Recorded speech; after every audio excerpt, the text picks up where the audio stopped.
Thank you all for spending your Tuesday morning or afternoon, wherever you're located, with us and to see Coralie speak. We really appreciate it. Going to start off the meeting where I invite each participant, willing or not, I may call on you, to share a personal experience or situation that has cultivated both your grit and grace. So if you can take a moment to describe how this encounter or event has influenced your resilience and character while also allowing you to embody grace in the face of challenges, that would be great. Gets us to introduce one another, really get us closer, and kind of just a great icebreaker. So I will take volunteers, or I will just call on those who, whatever random name I see. So I don't mind sharing to start. Great. I've been in the construction industry 25 years and I had a business for 15 years and we sold it. And after selling it, because it was my identity for so long, I had a really hard time transitioning into what I was going to be doing next. And because in my business, I was a business development person, I was behind the scenes. I wasn't out there getting to know people and do things. And when I started working with women in construction, business owners, and helping them in their businesses, it was like I had to start from scratch. I had to start from the very beginning. It has taken me years to keep on going, believe in the mission, know that I'm helping, know that I'm needed, know that I need to do this. When every other day I wanted to throw in the towel. It is hard. I hated social media. I'm like, this is not for me. And yet it had to be me to do it. I couldn't hire somebody because it needed to be me. So I tell you, the grit, the resilience, the perseverance, the patience, the grace that I learned to give myself in the last 5 years has been greater than anything I've experienced in my very many years that came before that. So I think that that's a great opening discussion and it's very relevant to the conversation we're having today. So thank you for that. Thank you. Thanks for starting us off with a bang. Oh, Ashley, did you have your hand raised? I went to use a reaction. I swear I've used Zoom for 2 years now. I should know what I'm doing. Well, I love it. Thank you so much. Does anyone want to go next, or should I call on someone?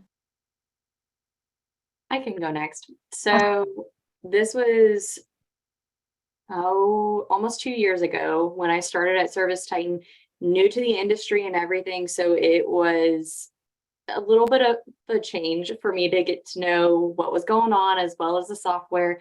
But at the same time, it took going through the training and everything to figure it out, as well as, and I'm a motivated person, but for someone to tell me I did not know what my job was and I wasn't good at it, even though I was doing everything I could and the problem was with someone or something else, for me to hear that, to just motivate me even more to learn everything that I could and get better at what I was doing and what I was providing others in order to better assist them. So even though it took hearing those words of you don't know what you're doing or you're not good at your job, even though I knew I had the confidence, but it still kicked me in the rear to get me going to that next gear.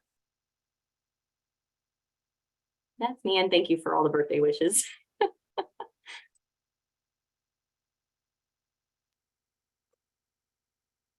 Okay, well, I'm gonna just choose someone at random that just shows up on here so we can carry on the grit and grace. Jennifer Jones, you have been selected. Okay, I'm ready for it. So we've been struggling with hiring, and I put my 150% into it. And in the last 4 weeks, we've actually hired one person every single week.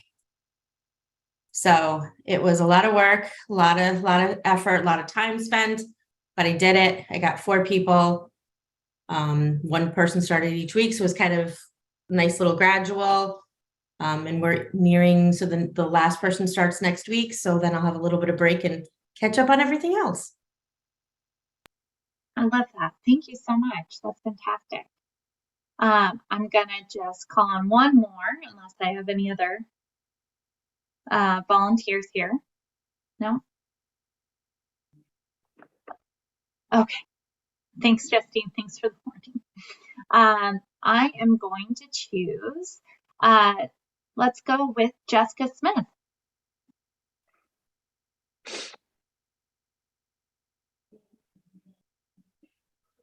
Jessica. I don't have anything to share today. Okay, no problem. Sorry. No, you're fine. No. Then Sandy, I'm gonna pass the mic on to you. Okay. What would be, I guess, the best thing to share here?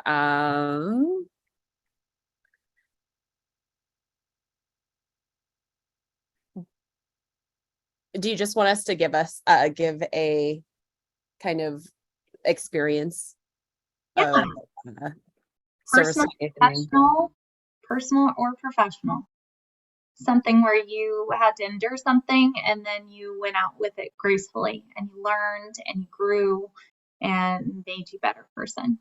Yeah, I think like the biggest thing I would say is moving abroad for quite a long time, actually. I was abroad for about 7 years, and then I didn't end up coming back to the US until right before the pandemic. So that was a big change, going there and actually moving back.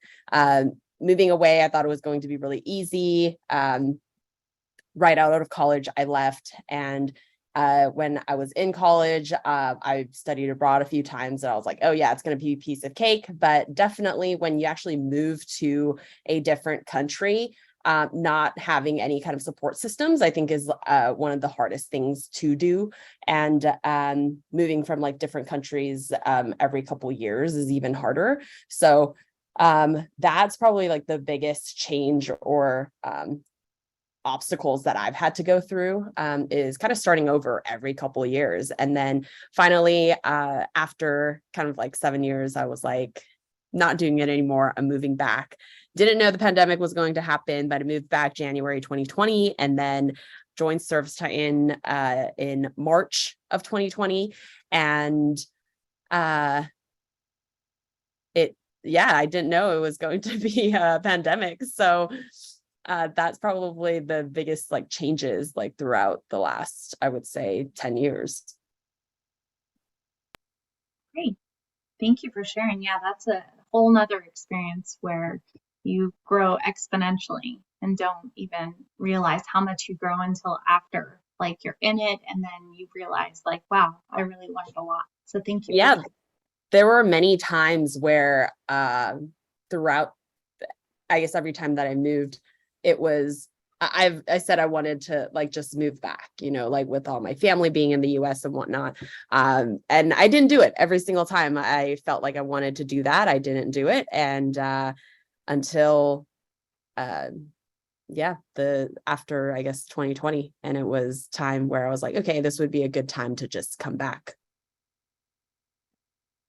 Okay. Well, thank you so much for sharing, and thanks for all of you who shared your experiences. We appreciate that icebreaker and you all participating. So I am going to play this and give a little intro, and then Coralie can take it away. So.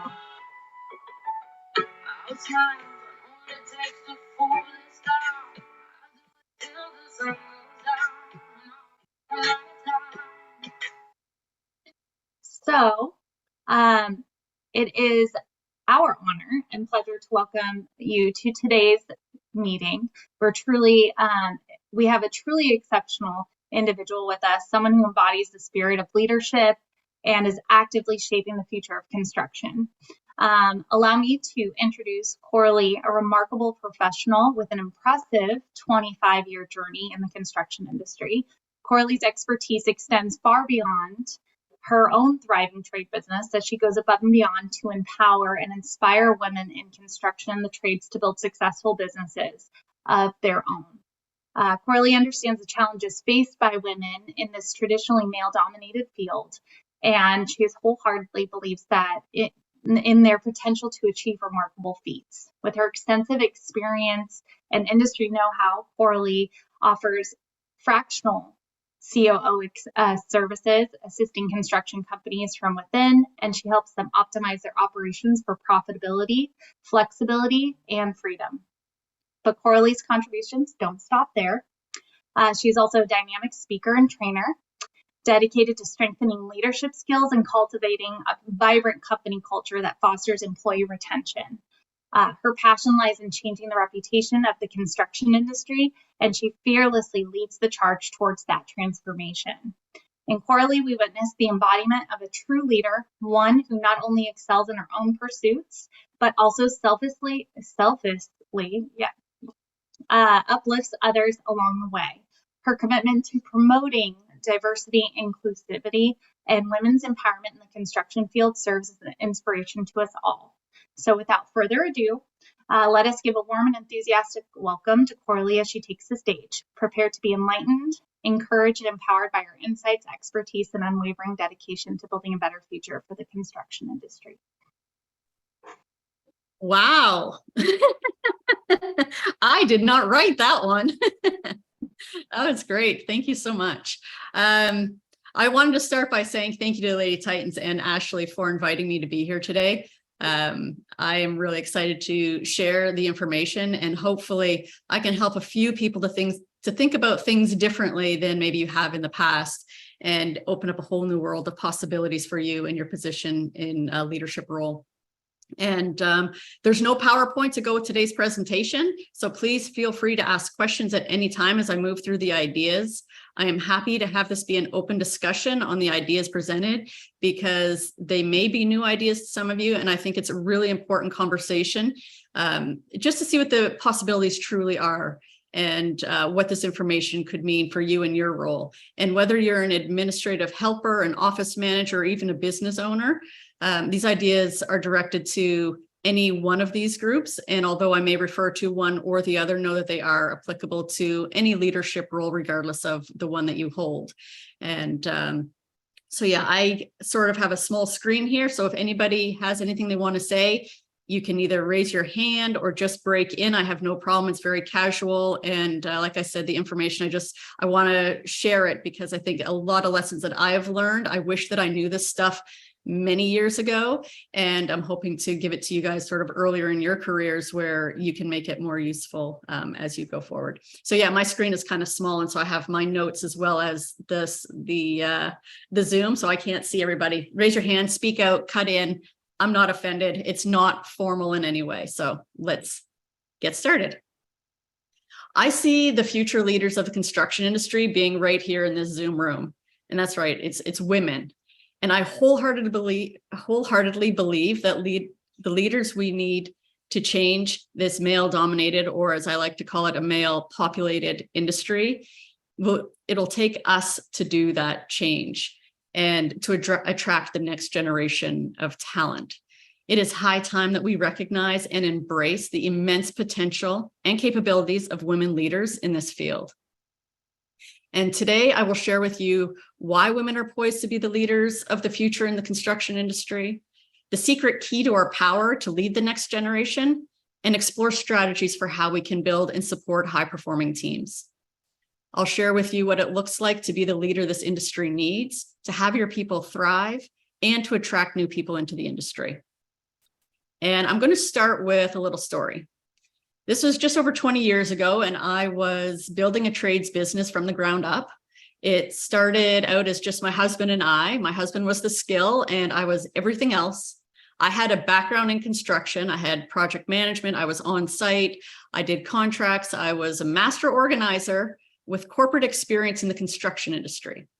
And I was pretty sure that we had everything that we needed to make this business work.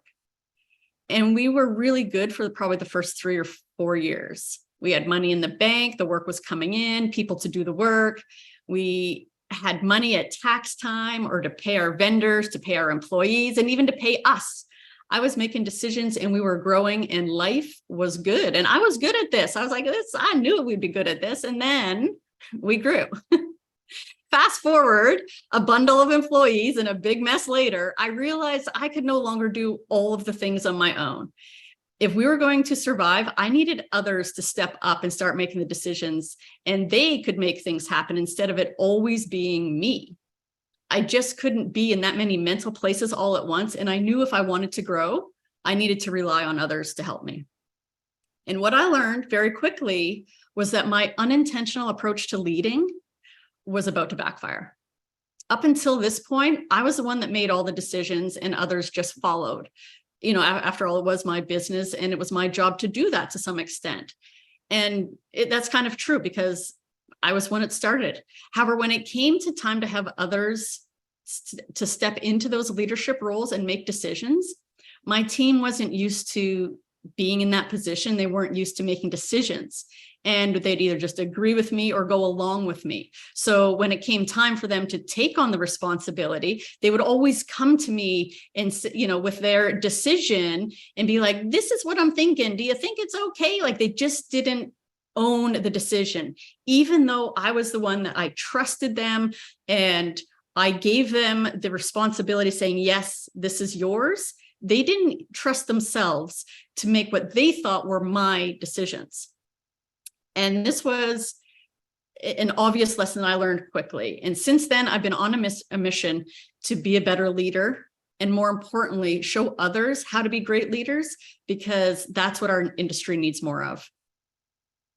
So why do I say that women are poised to be the leaders of the future in this industry? First and foremost, diversity drives innovation. The construction industry, like any other, requires fresh perspectives, creative problem solving, and dynamic thinking. We need to have a different way of seeing things. And women bring that diversity, especially because we're so underrepresented right now. And at this point, this point is further supported in the second part of the talk, where I talk about that key, the secret key to our power, but I won't tell you what that is at this point. I'll let you wait. So this industry has been stuck in its ways of doing things for a very long time. And I'm sure every one of us here who has ever interacted on a job site has probably heard at some point or another that this is the way we've always done it. This is the way we do things. Why would we change it now? All of these things that is very, very predictable about the construction industry. We're always slow to pick things up. And it's a surefire way of keeping us forever stuck in the past. So women bring this unique viewpoints and experiences that can really revolutionize the way that we approach the challenges that we see in the field. And I have seen it. I have seen women take on these responsibilities, take on these roles, and it is really incredible to witness. And part of what actually planted the seeds of me doing the work that I do now to promote women as leaders in the industry. And by diversifying our leadership, we open the doors to new ideas, untapped talent, and enhanced collaboration. And more on a practical level, the research has consistently shown that diverse teams outperform homogeneous ones. And so including women in these leadership roles brings that different perspectives, the experience and skills that we need to make better decisions, be innovative, and improve overall performance of the company or the team. So besides diversity, Megan, before I keep going, do you have a question? Yeah, I have a question. So Yeah. In your opinion, what are some immediate changes? And you may touch on this, so I may be putting the cart before the horse. What are some immediate changes that you see or you can suggest that our colleagues and our fellow Lady Titans can make to see that diversity, to adjust that slow to acceptance of just changing and adoption? What are some immediate things that they can do to increase that? Well, it's kind of the whole second part is related to that, but I think it's having hard conversations with the people that are your leaders. So depending on, your position, because I know that the group here has a variety of positions, everything from whether it be dispatchers and in-office help all the way up to ownership.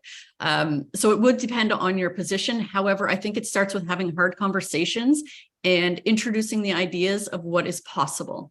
because whether you are speaking to a male in a leadership role that needs to see things differently, I think that understanding how to have those conversations is really important, because it's introducing ideas that they might not either be comfortable with or be open to. So I think that in itself is a skill that definitely needs developing, and one that would be very helpful in knowing how to approach those difficult conversations. Thank you. Sure. Yeah, I get into a lot of different details on the second part, and I won't blow the surprise yet.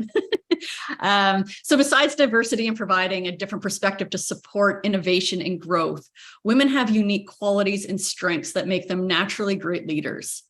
Effective leadership is built on strong relationships, and strong relationships rely on clear communication, empathy, the ability to connect with others, to listen, and foster an environment of trust and understanding.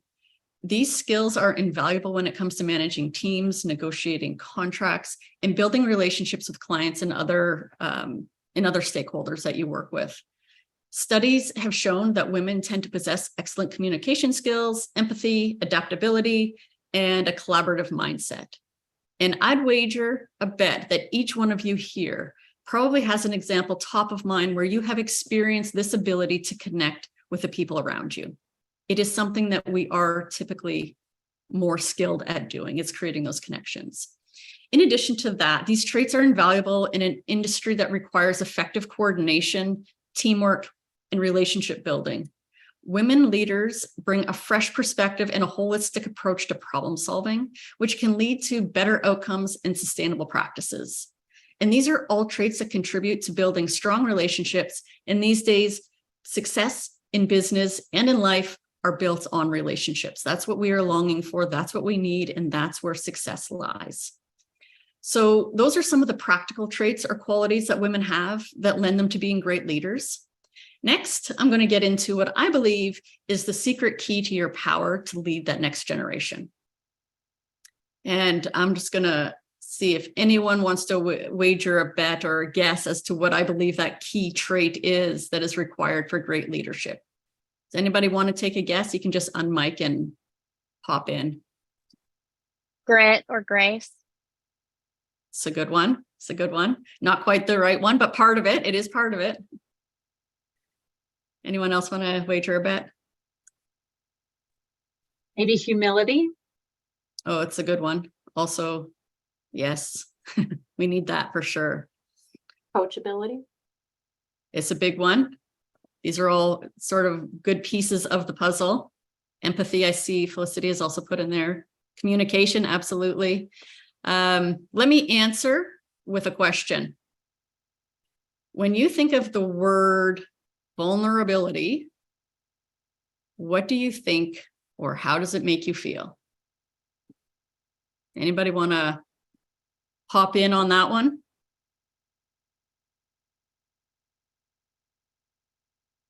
Are we all afraid of it? You feel open by it, Megan? Honesty, yeah. Does anybody? It terrifies me. Oh, what was that? I said it terrifies me. Yes, yes. So I'm going to be honest. And that's part of being vulnerable. So I love that. And by a show of hands, just, show your hand. Does anybody feel empowered by it? Nice, Tammy, Megan, nice, good. I can't see everybody on the screen here. So Kristen. Yeah, so the song I started with, although we didn't hear all the words of it, the reason I started with that song is because it demonstrates what a lot of us women in the trades and construction believe to be true about being strong and confident. And I'll just, if you don't know the song, I will let you know what the words are, and I'll do my hardest not to sing it because nobody wants that. So it starts, I put my armor on, show you how strong I am. I put my armor on, I'll show you that I am. I'm unstoppable. I'm a Porsche with no brakes. I'm invincible. Yeah, I win every single game. I'm so powerful. I don't need batteries to play. I'm so confident. Yeah, I'm unstoppable today. And I think that, we put our armor on to be and feel all these powerful traits. However, what if I told you that removing that armor is actually the start to the path of greater and being the best leader that you can be? Now, I know for me, just like I think it was Duffy that spoke up, I know for me as a young woman in the construction industry, and then as a business owner in this industry, I had exactly zero interest in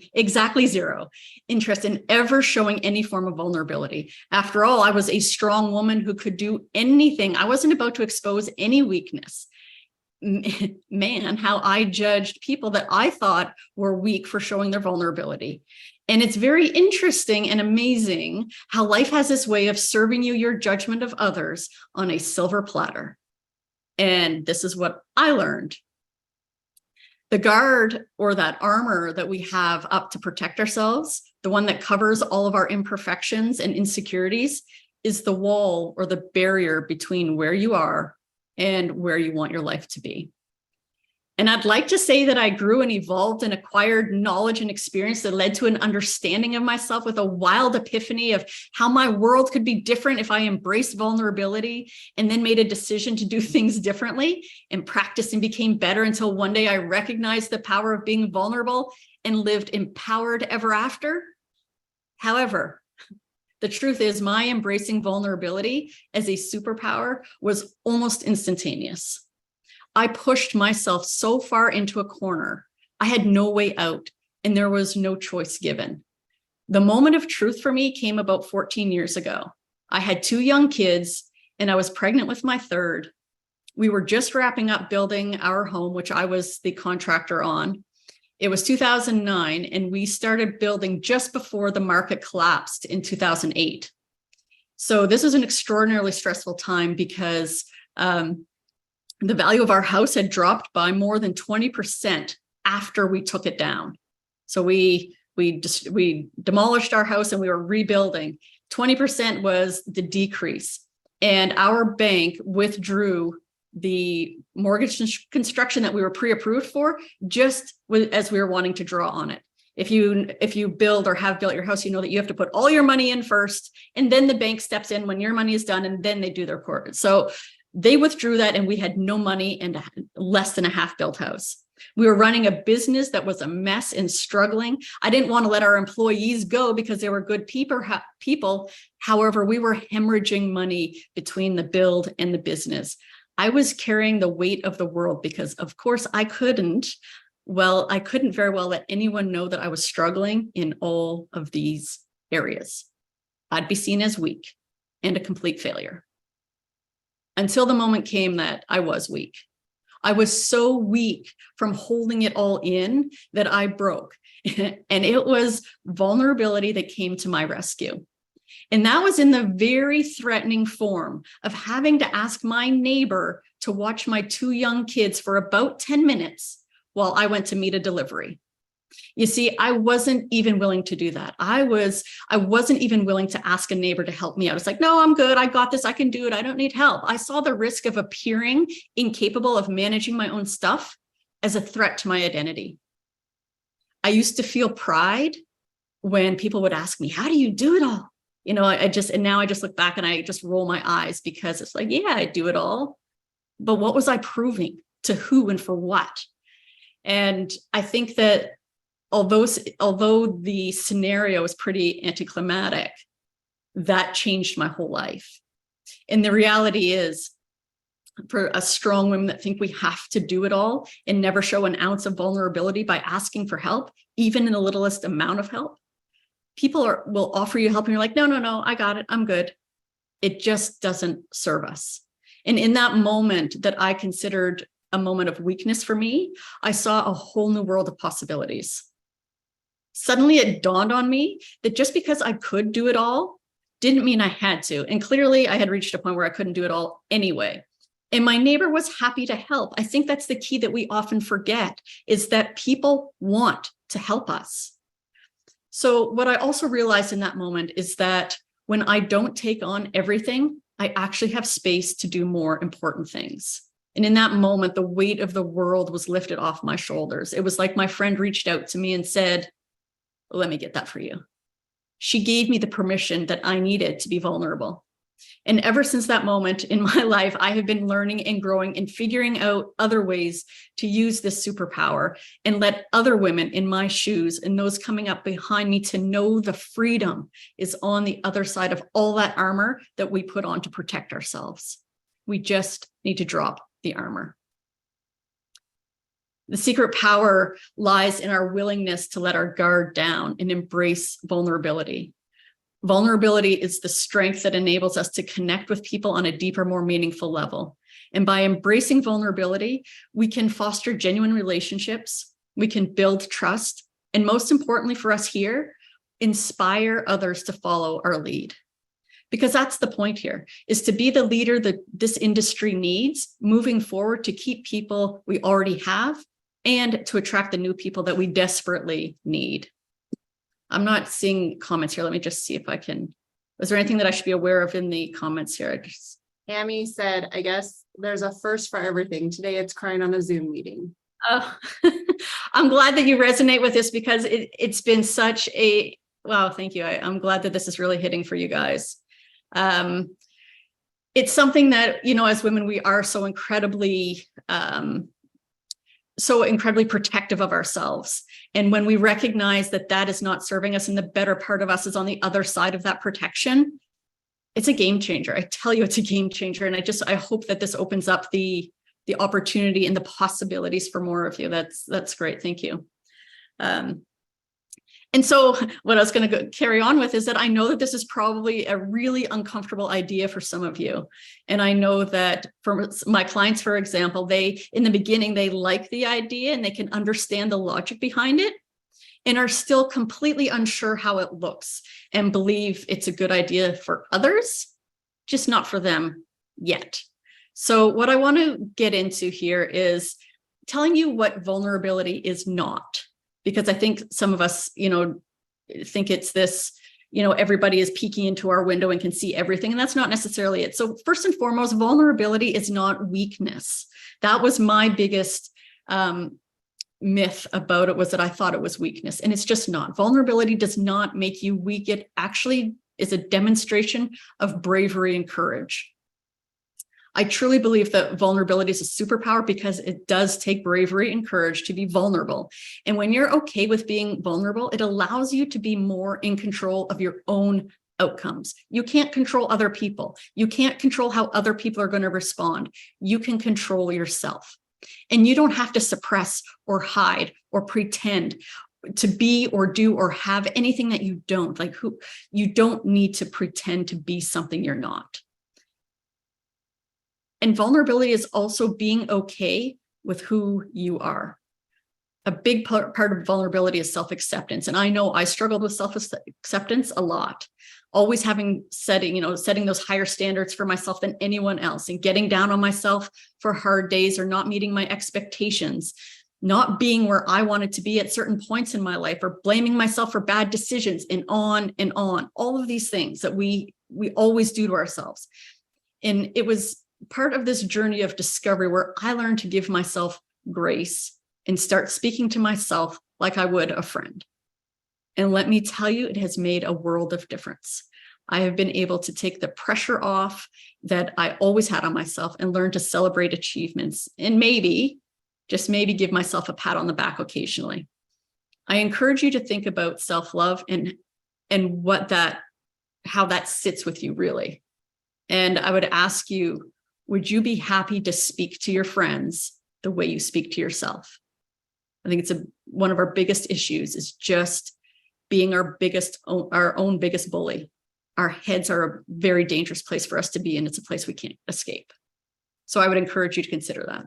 Okay, number 2, vulnerability is not fearlessness. No, I don't think there will ever be a time where being vulnerable will be comfortable. So however, this is where the bravery and courage come in. Vulnerability is recognizing the fear associated with the action and taking it anyway. Courage is not the absence of fear. Courage is the ability to act in spite of the fear. Number 3 is Being vulnerable is not about numbing or avoiding difficult emotions. Vulnerability involves acknowledging and experiencing emotions, even if they are uncomfortable. Rather than suppressing or ignoring them, it is honoring how you feel and being okay with it, acknowledging it, and processing it. And the final one that I was going to touch on today, vulnerability is not full disclosure. That's just messy. So vulnerability requires establishing healthy boundaries and discernment about what and whom we share our vulnerabilities. So for example, let me just paint a scenario for you. Imagine attending some professional networking event, and during a conversation with a new acquaintance, somebody you just meet, they start sharing personal details about whether it be their troubled marriage or health issues or money problems that they're having. They reveal this personal information without considering the appropriateness of the setting, the level of trust established, or the potential consequences of such disclosure. And in this example, the person crosses boundaries by sharing personal information that is typically reserved for close relationships or confidential settings. And you can see how this could be awkward if you were that person receiving this information. It'd be an awkward situation. And this kind of self-disclosure without considering the context and the relationship can make others feel uncomfortable. It violates their boundaries and potentially damages a professional or even a social relationship. This is not vulnerability, it's TMI, as the kids would say. So vulnerability, so if you, too much information. I had to have that defined for me. So when I first heard it, too much information. Vulnerability is not measured by the amount of disclosure. You measure it by the amount of courage it takes to show up and be seen when you can't control the outcome. Next, I was going to jump into what vulnerability is. Vulnerability is emotional exposure.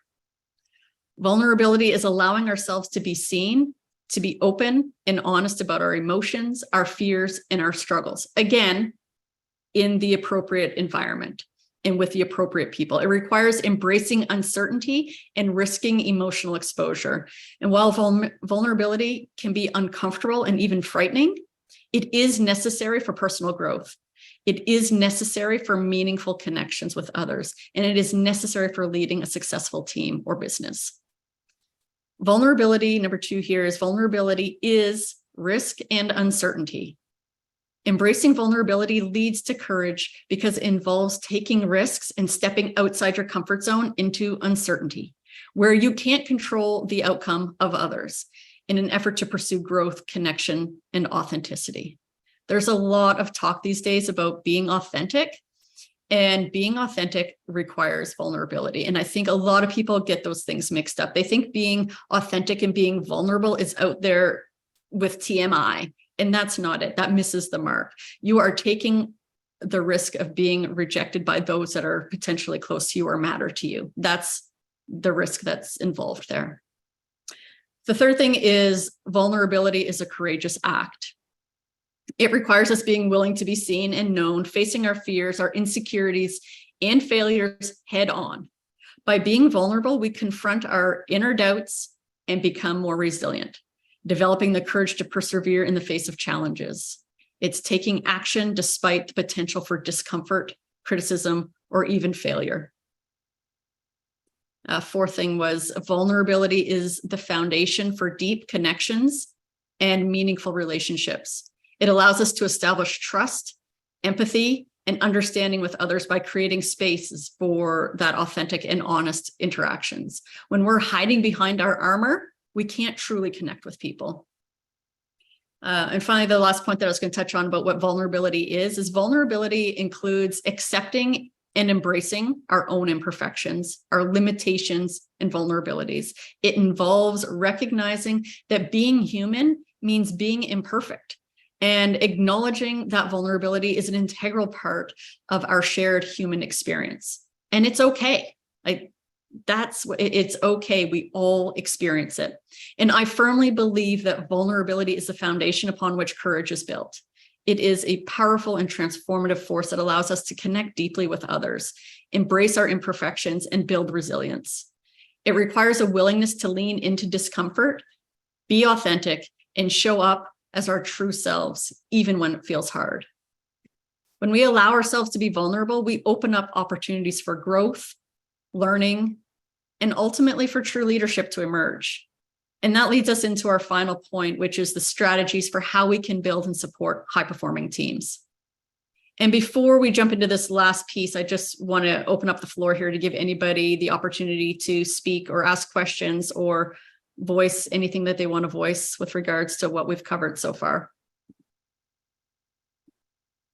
I have a question for the group. You just dropped the mic on this, Coralie, but in our industry, in our work, how many of us have felt like we always have to show up in armor to kind of stand on our own 2 feet at work? Raise the hands. How many of you guys feel this on a daily basis at your job? Do you feel like you need to come in armor, or do you feel like you have a safe space to be vulnerable at your job? Yeah. It's common, and that's why I have these conversations. That's why I bring these things up, because I just want people to start thinking about things differently. Like, what would it look like if maybe you didn't have to do that? What could that look like for you? I mean, it's a world of freedom, let me tell you that. So, did anybody else have anything they wanted to add before I jump into the next section? A lot more trust. See here. I have a safe space. Oh, nice. I have kind of a weird question. Yes. I guess it's not a weird question. It's just something that our company has somewhat struggled with. We've struggled with finding the right women or that how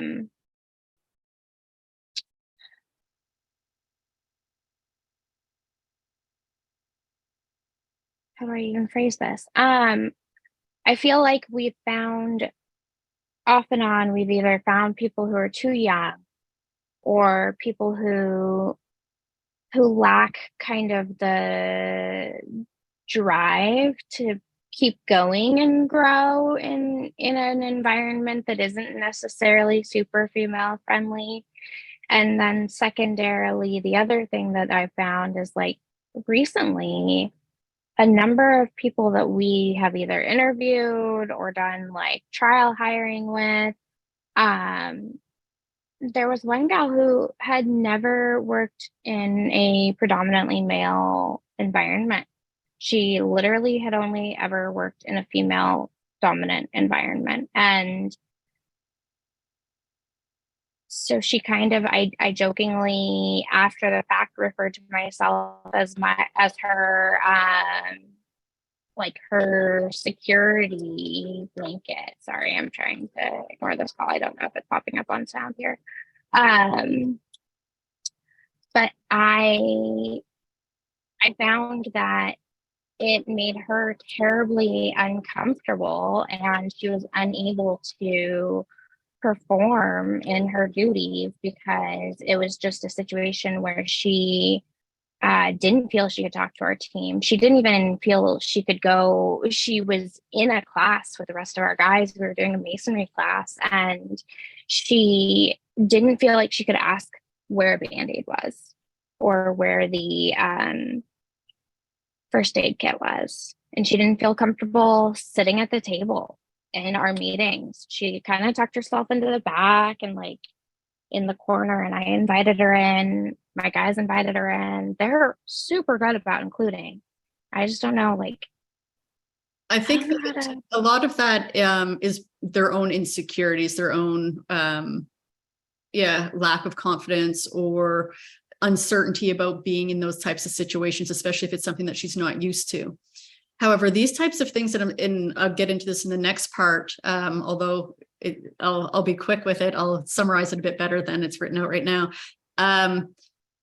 Leadership, good leadership, these vulnerable environments, having a culture of vulnerability, these are things that start at the top down. It's not like you can step in and say, okay, now we have a culture of vulnerability because that's what works really well. It doesn't work that well. It doesn't work that way. You really need your leadership, your top tier people, it starts there. They need to be the ones that model this. So the information that I give to you today, it's not limited to women. I think women are just more open to recognizing it and being okay with it. And that's why I think for numbers purposes and getting the people in, it's women that need to do these things, to take ownership, because I think they're more open to the possibilities. However, I have seen some amazing male leaders that have adopted this approach, and it is, it's good. But the thing is, it does need to be an environment of vulnerability that is encouraged. For one person to step up and be vulnerable is very difficult when you don't have that culture of vulnerability. That makes it very difficult. However, to do it in a way that if you can be mindful of what it is that you're trying to get out of whatever the interaction is, where you feel as though being vulnerable would be to your advantage, I think that there's definitely ways that you can approach those conversations, even if it's not a culture of vulnerability. And it is, just the way you approach a conversation and how you anticipate the other person's position. I will look back on the comments here. Does that help a bit? Yeah, I think the thing is where she is, even if you are welcoming her in, it's her own mess that she needs to deal with. And even when you get to the point of being able to create the environment that people like that can deal with their own mess, because we can't fix everybody. They need to be open to it. And I think that when you create an environment where it's safe for people to look inward, as opposed to feeling intimidated or afraid by the situation or an environment, that is their responsibility. We can't take on other people's responsibilities. We can only show them the way, and leave it to them to figure out what works for them. How can I communicate my vulnerabilities effectively? Yeah, I think that it's not something that you can communicate. It's a way of being as opposed to a way of doing. And I think that is what's really key to this whole thing, is it's the way you show up. You show up willing to be courageous. You show up willing to be brave, and you set the stage. And that's why it matters about the environment. It matters with who and what, because some people, it's just, they're not even they'll be like, oh, that's weird. They won't get it. And so that's why you want to be somewhat discerning about how you use this tool of vulnerability and how you set up your teams. So whether you are, ahead of a project team or ahead of a company, when you are the leader of that situation, you sort of set the stage for what's acceptable, how you operate, what the expectations are, what the boundaries are within the team. You set expectations for each member, those types of things. I just wonder, was there other questions in here that I could get to?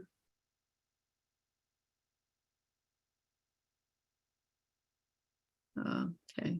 Most are just suggestions and just sharing. Okay, thank you.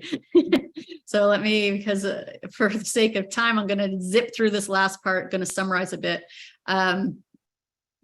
So the final piece of this is, whether you are leading a team of one or many, the very first important thing to be aware of in order to build these high performing teams, you as a leader need to be able to lead yourself first. And I'll quickly give the 4 things that I'm going to talk about in this section are leading yourself first, caring about your people, building a positive culture that is safe to be vulnerable. And then also the 4th thing in building these an environment for high performance teams is making the work easy. So I will kind of jump through this a little bit with regards to leading yourself first is really important. You need to be able to be aware of who you are, what your weaknesses are, what your strengths are, know how you communicate well. Being a strong leader of yourself first is really necessary. It's the ability to recognize when emotions are coming up and being in control of them. It's not letting your emotions take over any kind of situation. It's It's being mindful of how you think, how you feel, and how what you do affects the people around you. And I think that this is, it's the critical first step. If you can't lead yourself effectively, it is very difficult to lead a team. The second point that I wanted to talk about, because I got, apparently is a little bit long.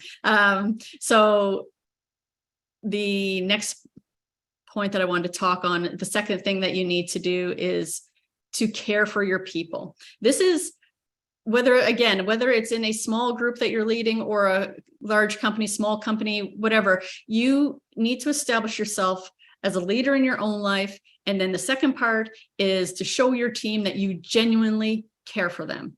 This means recognizing their individual strengths and needs, their aspirations. It's creating an inclusive environment that supports people of various positions, shall we say, and really creating a diverse and inclusive environment. It promotes equal opportunities to help build loyal, productive team members. When you invest in your team members by, having developed performance meetings or career development meetings, these types of things where you're giving them feedback, and don't give them feedback once or twice a year. You need to give them feedback on a regular basis and really connect with them, like genuinely care about your people and where they're going and how you can make their life better because they work for your company. What can I do for you? Where do you want to go in this company? How can I help you get there? Like when you genuinely show a caring for your people and their success, they will give back to you. Take care of your people, they will take care of you. I think a lot of leaders in the construction industry, especially, they worry about profits first. And when you worry about profits first, you will continuously have high turnover. It is the way it is. And when you can put your people first and recognize that they are your number one asset, that is the point at which you will be able to retain people and grow and not have to keep repeating, Groundhog Day when you're bringing more people in and onboarding them again and training them again, because that costs a lot of money. So take care of your people, show that you care. Third thing, building a positive culture. And this to me is probably one of the most important things of building a high performing team, is creating this culture where people want to be. Everybody wants to be able to get up and go to a job that they like. So are you creating an environment where people want to be? And nothing will disengage your employees or your team members faster than a toxic environment. You'll have lower productivity, lower engagement, increase, people will be taking sick leave, there'll be higher turnover. It's expensive. It is an expensive thing to not have a positive culture. So a good company team culture makes it easier to recruit and gives you that high retention. Some of the things that you can do to create a positive culture and that culture of vulnerability is you include open communication, collaboration, and respecting each of the team members. You can celebrate achievements, you can foster a sense of belonging and prioritize the well-being of your people. A strong positive culture will not only attract top talent, it will also inspire loyalty, dedication, creativity, and innovation.